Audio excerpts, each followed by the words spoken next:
सात संगत जी बड़े प्रेम और सत्कार से कहना जी धन्य निरंकार जी। सात संगत जी दास विनती कर रहा है, दास से त्रुटि हो जाए तो अपने घर के बालक समझकर क्षमा करिएगा। सात संगत जी, सात संगत जी, भारत में तमाम परिवार ऐसे हैं जिन्हें आत्महत्या पर मजबूर, कोई जानबूझकर करता है तो कोई मजबूरी में करता है। अक्सर आपने भी ऐसा केस देखा होगा। लोग अक्सर गुस्से के चलते कर लेते हैं खुद को दोषी।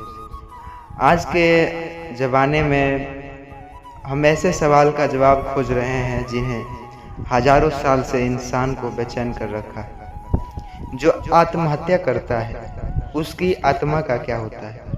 क्या उसे तुरंत अगला जन्म मिलता है या उसे वर्षों तक भटकना पड़ता है?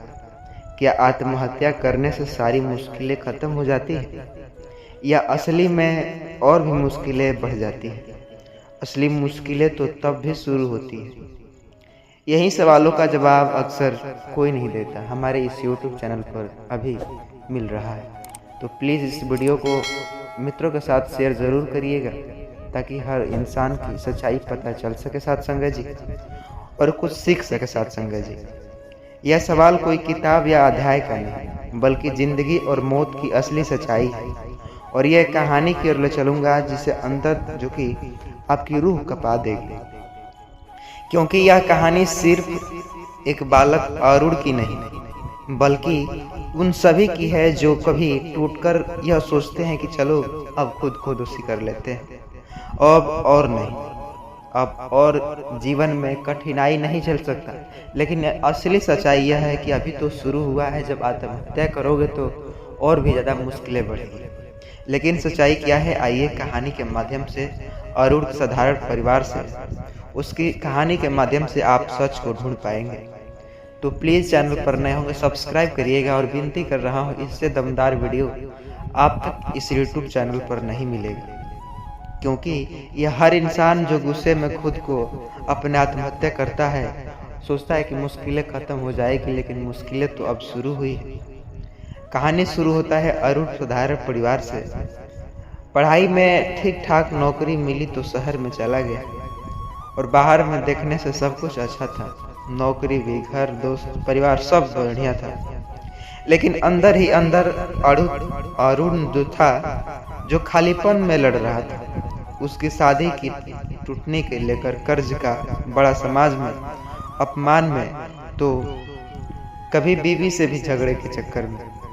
अक्सर यह हिंदुस्तान में, भारत में सबसे ज़्यादा खुद को दोषी करने वाले मनुष्य केस मिलते हैं, बीवी से झगड़े हो जाता है, इसके चलते आत्महत्या कर लेते हैं। लेकिन उनकी अभी तक यह कमजोरी जो छिपी थी, आज मैं राज खोलूंगा साथ संगत जी। लेकिन अंदर ही वह कर्ज में डूबा ही था। हर रात वह अकेले में सोचता, क्या सच में यही जीवन है? क्या अब इन्हें बदल सकता हूँ? क्या अब इससे बाहर निकलने का कोई रास्ता है? धीरे धीरे उसके भीतर नकारात्मक सोच जो कि थे वो सागर भरता गया। उसके चेहरे की मुस्कान झूठी होती चली गई। एक रात अरुण ने ठान लिया, अब नहीं, अब और नहीं। उसने अपने कमरे का दरवाजा बंद किया और जिंदगी खत्म कर ली। पर दोस्तों, क्या जिंदगी खत्म हुई क्या उसकी? नहीं, शरीर खत्म हुआ, लेकिन आत्मा उसी कमरे में खड़ी थी। वह देख रही थी अपने ही शरीर को जमीन पर पड़ा हुआ। वह देख रही थी परिवार को चिल्लाते हुए। सभी लोग बैठे थे, रो रहे थे, इस तरीके के बातें। तभी उसने एहसास किया सत्संग जी की, जो मैंने भागकर समस्या तो खत्म नहीं की, मैंने अपने लिए ही और ही बड़ा ज्यादा संकट पैदा कर लिया। अरुण की आत्मा कमरे से बाहर निकलना चाहती थी सत्संग जी, क्योंकि असली में तो वो जो उसकी आत्मा थी ना, अभी निकलनी, वो कहाँ जाएगी? वो निकल नहीं पा रही थी। हर जगह अंधेरा था। वह चीखना चिल्लाती, लेकिन आवाज किसी को सुनाई थोड़ी देती। रिश्तेदारों रो रहे थे, पुलिस आई, अंतिम संस्कार हुआ, सब खत्म हो गया, लेकिन अरुण की आत्मा वहीं खड़ी रह गई। उसे ऐसा लगा जैसे वह एक भारी बोझ से दबा हुआ है, हर पल एक यातना की तैयारी कर रहा है। दिन बीतते गए, सवाल बीतते गए। अरुण की आत्मा की शांति की खोज में भटकती रही। वह मंदिर गई, मस्जिद गई, चर्च गई, लेकिन कहीं शांति नहीं मिली, क्योंकि शांति मिलती है नाम भक्ति से, सतगुरु से जुड़ने से, आत्महत्या करने से नहीं। उसने वह दरवाज़ा खुद बंद कर लिया था। उसे बार बार अपने जीवन की गलतियां याद आती, माता पिता का विश्वास तोड़ना, पति को अकेला छोड़ना, दोस्तों से झूठ बोलना, कर्जदारों को धोखा देना, और हर गलती उसकी आत्मा को चुभती थी। निरंकारी विचारों में कहा गया है कि जिसकी उम्र जितनी बचती है, आत्महत्या करने वाला उतने ही साल जो अधर्म में भटकता रहता है। अरुण की उम्र 70 साल लिखी थी। उसने 40 में ही अपना जीवन खत्म कर लिया था। मतलब अब उसे 30 साल तक भटकना ही था। वह चाहे जितनी भी रोए, चाहे जितनी भी चिल्लाए, लेकिन मुक्ति नहीं थी। उसे हर दिन, हर बात, जो हर रात वही दर्द झेलना पड़ता जो उसने जीवन में घटना की थी। अधूरी जिंदगी छोड़ पाया। 30 साल बाद जब उसकी अधूरी उम्र पूरी हुई, तब उसे नया जन्म मिला। लेकिन वह जन्म आसान नहीं था। वह एक गरीब परिवार में पैदा हुआ, क्योंकि आत्महत्या करने से उसने अपने पुण्य का खजाना खो दिया था। अब उसे गरीबी, बीमारी और कठिनाइयों से भरी जिंदगी जीनी थी। वह आत्मा अपने कर्मों का फल भुगत रही थी। सतगुरु सिखाते हैं कि जीवन का एक परीक्षा है, मुसीबतें आती है, लेकिन वे आत्मा को मजबूत बनाने के लिए आती है। आत्महत्या करना परीक्षा से भागना है, नाम भक्ति करना परीक्षा पास करना है। अगर अरुण ने कठिन समय में सतगुरु को याद किया होता, तो नाम भक्ति की होती, तो उसे एकदम कभी नहीं उठाना पड़ता। ये बात है।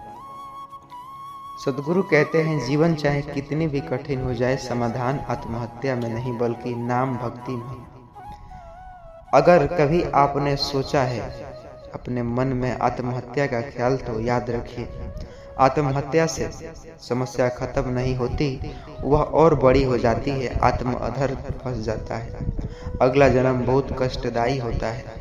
इसलिए धैर्य रखिए, समस्या से भागिए मत, उनका सामना कीजिए, सतगुरु की शरण में आइए और नाम भक्ति कीजिए। ये दुनिया में कोई भी प्रश्नों का उत्तर इतनी आसानी से नहीं मिलता, उसकी खोज करनी पड़ती है। आत्महत्या करने वाला समझता है कि उसने सब खत्म कर लिया, लेकिन असल में उसने अपने लिए और भी बड़ा लंबा जो अंधेरा जो खोल दिया है। इसलिए जीवन को प्यार कीजिए, समस्या से लड़िए और सतगुरु से जुड़कर नाम भक्ति कीजिए।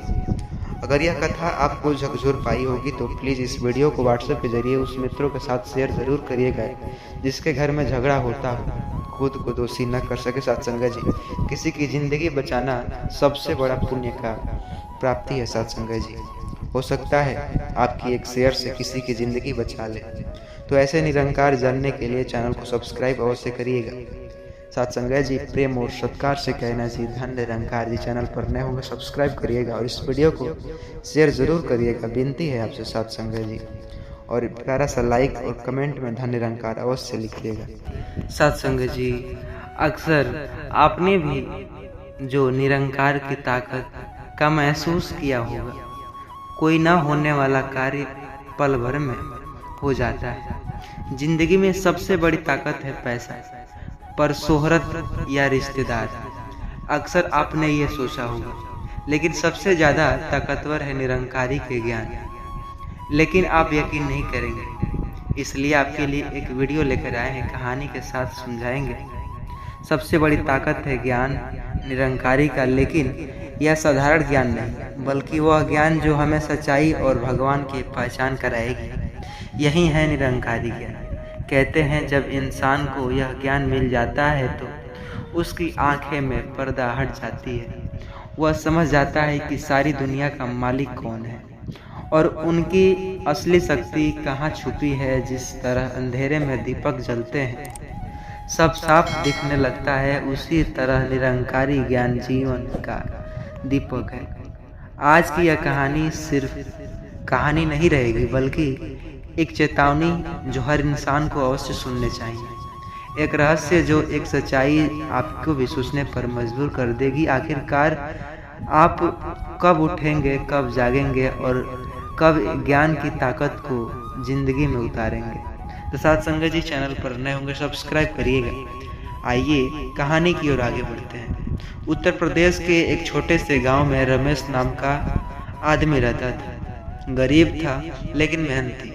दिन रात खेतों में काम करता, लेकिन जितनी मेहनत करता उतनी गरीबी और परेशानियां उसके घरों में बढ़ती जाती। बीवी सुनाती, रोज ताने देती, रमेश कब तक ऐसे ही मेहनत करके पेट पालते रहोगे? न बच्चों की पढ़ाई हो पा रही, न घर में चैन। भगवान ने हमें किस जन्म की सजा दी है? रमेश भी सोचता, सही तो कह रही है, लेकिन करूँ तो क्या करूँ? एक दिन गांव में निरंकारी संत जो मिशन का सत्संग आयोजन हुआ था। लोग दूर दूर से आने लगे। रमेश पहले तो जाने में हिचकिचाया, लेकिन उसके दोस्त मोहन ने जबरदस्ती खींच लाया कि चल भाई, निरंकारी सत्संग कर ले, बस एक बार चल। तू रोज मुसीबतों से घिरा रहता है ना, तेरा छुटकारा हो जाएगा। सुना है निरंकारी बाबा आते हैं जो लोगों की आंखों खोल देते हैं। रमेश मन ही मन हंस पड़ा, क्या बाबा मेरी गरीबी मिटा देंगे? लेकिन फिर भी चला गया। सत्संग में जब रमेश पहुंचा, वहां का माहौल देखकर उसका मन बदलने लगा। लोग गा रहे थे, बिना ज्ञान बिना जीवन अंधकार है, गुरु बिना नहीं नैया पार नहीं। फिर मंच पर एक साधु जी खड़े होकर बोलते हैं, भाइयों बहनों, असली ताकत इस संसार की चीज़ों में नहीं, बल्कि उस परमात्मा की पहचान में है। जो निरंकारी ज्ञान पाता है वही जीवन की सच्चाई को समझ पाता है, बाकी सब सिर्फ दिखावा है। रमेश के मन में सवाल उठा, क्या यह सच में है? क्या मेरी गरीबी, मेरा दुख सिर्फ अज्ञान की वजह से है? अंत में सतगुरु महाराज मंच पर आए। उनकी आंखों में अजीब सी चमक। जैसे ही उन्होंने कहा, परमात्मा सर्वत्र है, चारों तरफ है, तुम एक पत्ते में भी देख सकते हो, तुम जहाँ भी देखो वही है, बस पहचानना जरूरी है।